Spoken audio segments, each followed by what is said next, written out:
अयोध्या का रामलला मंदिर जनमन की आस्था का केंद्र ही नहीं बल्कि भव्य शिल्प कौशल की दृष्टि से भी अनूठा है। मंदिर की संरचना ऐसी है कि प्रभु राम की गौरव गाथा 1000 साल से ज्यादा कायम रहेगी। बाढ़ और भूकंप से बचाव का ध्यान में रखकर 2000 करोड़ रुपए लागत से बन रहे इस भव्य मंदिर की मजबूती का अंदाजा इससे लगाया जा सकता है कि इसकी नींव में 12 मीटर गहराई तक चट्टानी पत्थरों की मिट्टी भरी गई है। आइए देखते हैं मंदिर की इन्हीं खूबियों की पड़ताल करती हमारे वरिष्ठ सहयोगी अभिषेक सिंघल और भुवनेश गुप्ता की ग्राउंड रिपोर्ट में। भव्यता की अनूठी मिसाल अयोध्या का राम मंदिर। संरचना ऐसी 1000 साल कायम रहेगी गौरव गाथा। मंदिर निर्माण पर अब तक 2000 करोड़ लागत। बाढ़ और भूकंप से बचाव का रखा खास ध्यान।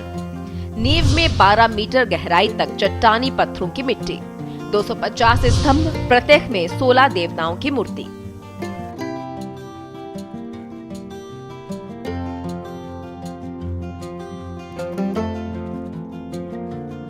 ये है अयोध्या का श्री राम मंदिर, जिसके स्ट्रक्चर को 1000 साल से ज्यादा स्थायित्व को ध्यान में रखते हुए बनाया गया है।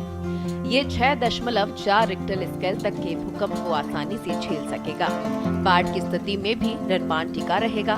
इसके लिए मुख्य मंदिर के चारों ओर मजबूत परकोटा बनाया जा रहा है। 70 एकड़ में फैले राम मंदिर परिसर में निर्माण कार्य की फिलहाल लागत 2000 करोड़ रुपए आंकी गई है, जो और भी बढ़ सकती है। मंदिर निर्माण से जुड़े स्ट्रक्चर इंजीनियर गिरीश ने बताया है कि 3 मंजिला मंदिर 394 पिलर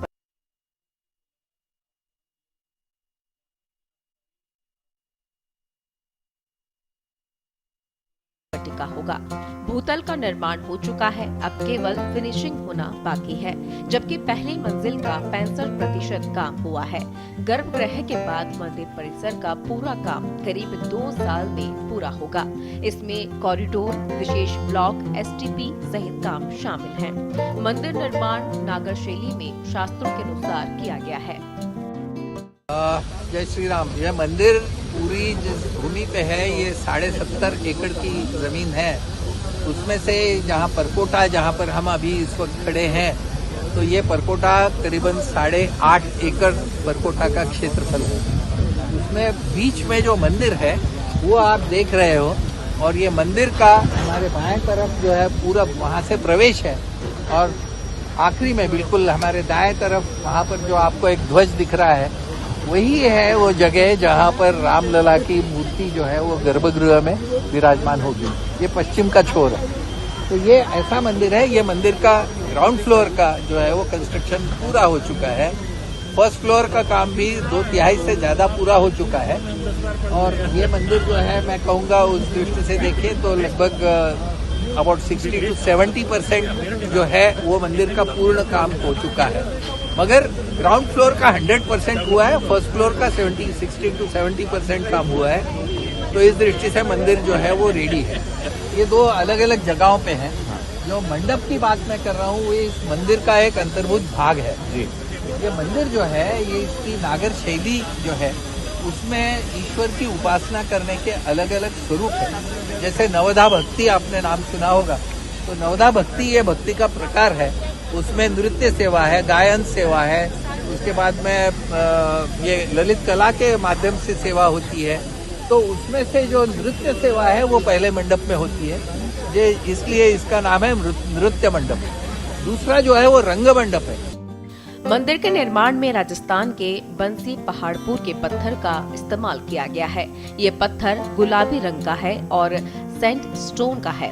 सैंड स्टोन में सबसे अधिक मजबूती होती है, इसलिए मंदिर का निर्माण इसी पत्थर से कराने का निर्णय पहले ही ले लिया गया था। मंदिर परिसर से करीब 400 मीटर दूर सरयू नदी बह रही है। नदी के साथ बहकर आए रेतीले कणों के कारण यहाँ की मिट्टी में स्थायित्व नहीं था, जिसके चलते इंजीनियरों ने यहाँ पर पूरा आधार ही बदल दिया। इसके लिए मंदिर के नीचे करीब 12 मीटर तक की मिट्टी की खुदाई कर उसे हटाया गया और उसकी जगह मिर्जापुर के आसपास से लाई गई चट्टानी पत्थरों के चूरे को भरा गया है। इसे भरते समय विशेष तकनीक का इस्तेमाल किया गया। 30 सेंटीमीटर की परत को 25 सेंटीमीटर तक बदला गया है। गर्भगृह के नीचे 2 मीटर और गहरी खुदाई की गई। इस तरह से कुल 48 परतों में आधार को बदला गया ताकि ये भूकंप के झटकों को आसानी से सह सके। ये मिट्टी नहीं लाई गई, ये सैंड लाई गई। मिट्टी और सैंड में बड़ा अंतर है। मिट्टी जो है वो ग्रैन्युलर किस्म की नहीं होती, उसमें जो है वो ज्यादा फाइनर फ्रैक्शन होता है। किंतु जो खेती बाड़ी के लिए जो मिट्टी अच्छी होती है वो बिल्डिंग कंस्ट्रक्शन के लिए अच्छी नहीं होती। तो ये बाहर से हमने ये लगभग 200-250 किलोमीटर दूर से मिर्जापुर की तरफ से ये पत्थर आया हुआ है और सैंड। हम खड़े हैं राम जन्मभूमि पर। 22 जनवरी को यहाँ राम मंदिर का उद्घाटन होगा और हमारे पीछे ठीक पीछे राम मंदिर का निर्माण कार्य जोरों पर चल रहा है। आप देख सकते हैं हम जहाँ खड़े हैं वहाँ बंशी पहाड़पुर के पत्थर हैं जिनको उकेरा जा रहा है, जिनके जो राजस्थान के भरतपुर जिले के बंशीपुर पहाड़पुर के पत्थर हैं और ये 394 पिलर बनेंगे इनके, और 394 जो पिलर है उन पर ये मंदिर जो है वो टिकेगा। उसके मंदिर का निर्माण होगा। इन्हीं पर ही जो कई प्रतिमाएं उकेरी जाएंगी और इसमें राजस्थान का बड़ा योगदान इस मंदिर के निर्माण में भी होने जा रहा है, क्योंकि इन पत्थरों के लिए अलग से विशेष खनन की अनुमति सरकार ने दी थी। उसके बाद ही यहाँ खनन प्रारंभ हुआ और ये पत्थर जो है राम जन्मभूमि पर पहुंचे। तो अब आप देख सकते हैं कि इस रामलला और रामलला जहाँ विराजमान होंगे वहाँ पे राजस्थान की भूमि का भी पत्थर बहुत अच्छी तरह उकेरा जा रहा है। बहुत सुंदरता इसमें दिखाई देगी इस मंदिर के प्रारूप में। हर मंदिर में देवी देवताओं की मूर्तियां होती हैं। रामलला मंदिर में विष्णु के 10 अवतार, 64 योगी, 52 शक्तिपीठ और सूर्य भगवत के 12 रूप हैं। प्रत्येक स्तंभ में लगभग 16 मूर्तियां हैं। मंदिर में ऐसे 250 पिलर हैं, जिनमें से प्रत्येक में भगवान की एक मूर्ति है। मंदिर का परिक्रमा मार्ग 250 से 300 फीट तक है, जिसमें भगवान के जन्म सहित संपूर्ण रामायण का वर्णन किया गया है। ये अगले 2 साल में बनकर तैयार हो जाएगा। की प्रतिष्ठापना है और राम राज्य दुनिया में केवल एक स्थान है जहाँ पर राम राज्य की कल्पना की गई है। और राम राज्य के लिए हमारे यहाँ लिखा हुआ है दैहिक राम राज्य प्राप्त नहीं व्यापा। राम राज्य में किसी भी प्रकार की कोई समस्या समाज के अंदर नहीं थी। राज्य व्यवस्था ऐसी होनी चाहिए और अगर इस प्रकार की प्रेरणा कहीं से लेनी है तो राम से ले सकते हैं और राम होंगे, राम की एक प्रेरणा के रूप में हमारे सामने रहेंगे, तब हम ये सारे काम को कर सकते हैं। तो राज्य करने वाले लोगों के लिए भी वो प्रेरणा है, समाज में रहने वाले लोगों के लिए भी प्रेरणा है और एक परिवार के व्यक्ति को भी प्रेरणा है। एक भाई को कैसे प्रेरणा लेनी चाहिए ये भी राम बताते हैं। बहरहाल रामलला मंदिर के उद्घाटन के लिए पूरा अयोध्या शहर सज संवर कर निखर गया है। यहाँ घर घर में भगवा पताकाएं फहराई गई हैं। बाईपास से एंट्री करते ही भगवा पताका प्रमुख राम की मूर्ति नजर आती है। बाईपास से राम मंदिर की तरफ जा रहे रास्ते में राम पथ को आकर्षित तरीके से सजाया गया है। यहाँ से गुजरने वाले हर व्यक्ति की नजर उसी पर टिकी है। वहीं दुकानों के शटर पर राम का ही नाम और चित्र उकेरा गया है। अयोध्या ही नहीं पूरे देश को अब इंतजार है तो बस 22 जनवरी का, जिस दिन भगवान राम बरसों का वनवास काटकर अपने स्थायी व भव्य मंदिर में लौटेंगे। हमारे पीछे जो राम मंदिर, जिस राम मंदिर की परिकल्पना हर व्यक्ति के मन में है, जिस राम मंदिर के बारे में कहा जा रहा था कि मंदिर वहीं बनाएंगे, रामलला हम आएंगे, तो मंदिर अब एक साक्षात साकार रूप लेता दिख रहा है।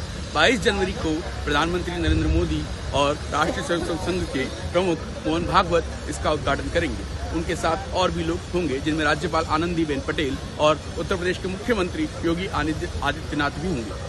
इस मंदिर के करीब शुरुआती दौर में 450 करोड़ से इसको बनने के बारे में इसके अनुमान लगाया गया था और आज इसकी जो लागत है वो 3000 करोड़ से ज्यादा की निकल चुकी है और अनुमान है कि इसमें और ज्यादा इजाफा आगे होगा। यह मंदिर पूरी तरीके से एक अलग तकनीक पर बनाया जा रहा है। सरयू नदी के किनारे बन रहे इस मंदिर को जब बनाते समय जो वास्तुविद थे उनके सामने एक बड़ी चुनौती थी कि कैसे इस मंदिर को 1000 साल तक बनाए रखने के लिए किस प्रकार की तकनीक का इस्तेमाल किया जाए। तो करीब 14 फीट जो गर्भगृह है उसके करीब 14 मीटर नीचे की जो है मिट्टी हटाई गई और उसकी जगह पर सैंडस्टोन जो है करीब यहाँ से 250 किलोमीटर दूर 300 किलोमीटर दूर की जगहों से मंगाया गया और उसे यहाँ पर दिया 14 मीटर गहराई तक उसे दिया गया। उसके ऊपर फिर ग्रेनाइट की एक स्लैब लगाई गई है। उसके बाद फर्स्ट फ्लोर के ऊपर यह मंदिर की जो है मूर्ति स्थापित होगी, गर्भगृह की मूर्ति स्थापित होगी। अभिषेक सिंघल, पवनेश गुप्ता के साथ पत्रिका के लिए अयोध्या से।